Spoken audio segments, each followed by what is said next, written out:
How to give Robux to friends in Roblox. Now let's get right into the tutorial.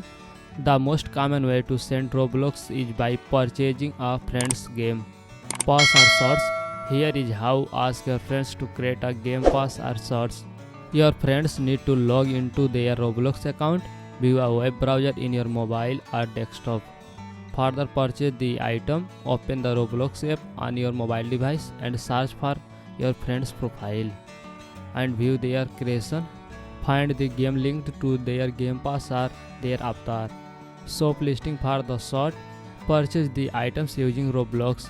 Roblox takes a 30% fee, so intro your friends, set the price according.